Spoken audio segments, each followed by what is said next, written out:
We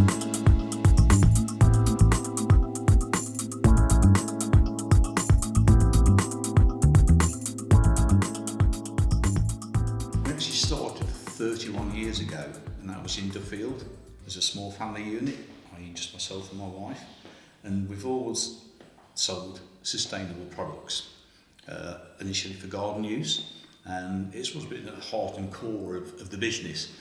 We moved to Wirksworth in 1999 and expanded out with the range of recycled furniture. So we're taking what we all discard, plastic bottles, we've all seen these, and we all discard them, and that's where the problem is. It's not so much in the plastic and the use of the plastic, because you can't get away, some products need to be plastic. It's what we do with them at the end of life, and that's what matters. So we need to recycle them. So when people put these in the recycling bin, the question is, what happens to them after that? That's where we come in. So we take the recycled plastic waste and we're making furniture, outdoor furniture, from that recycled plastic waste. So it gives it circularity. Sustainability is not just about long-term goals like net zero carbon. It's about longevity as well within the business. When you start a business, you expect it to last a long time, whether that to be to pass that on to family or to new owners. That's sustainable. The way you treat your staff, and retain staff by paying more than living wage if possibly you can. That's sustainable because you're retaining them for a long time. Being able to recruit new staff again, that's an important part of being sustainable, because people you want to employ and are looking at companies that are sustainable. The way you treat your customers and have them return over and over again to buy more products or services from you, that's sustainable.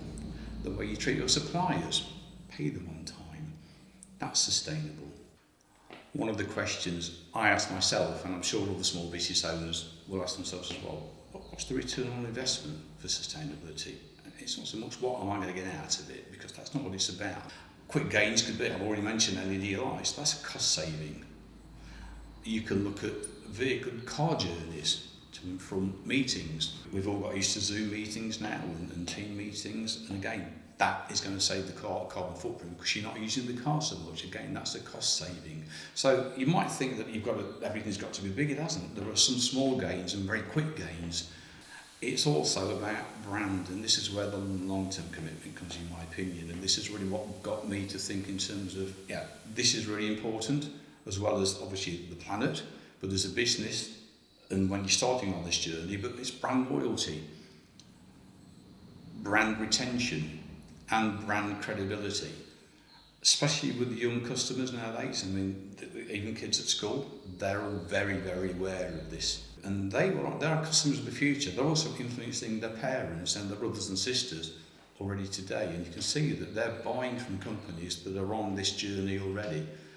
And they understand the terms. They understand greenwashing. They understand transparency and honesty. So you've got to start right at the beginning of being honest with yourself and honest with your customers about where you are on the journey. And people appreciate that. But there's lots of help out there to start you on this journey.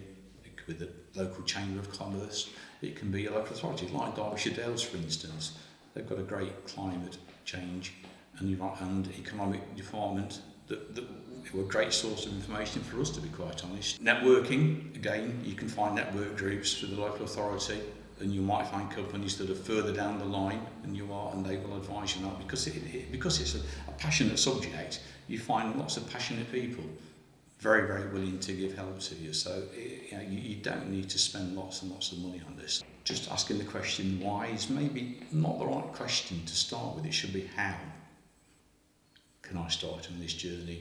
And you really just start with passion and heart, and you've got to have somebody in your organisation that if it's not yourself as the owner of the business, then appoint somebody that you feel will take this to heart and run with it throughout the company. You've got to get buy-in from the rest of the staff. We found that really inspiring, and the staff found it inspiring as well.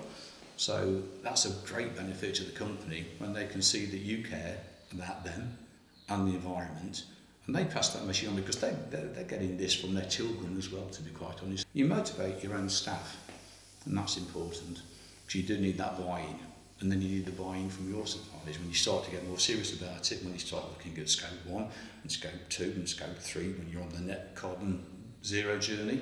you've got to get buy-in from your stakeholders, from your supply chain. And if you really start to understand these terms and embrace them, it makes that so much easier.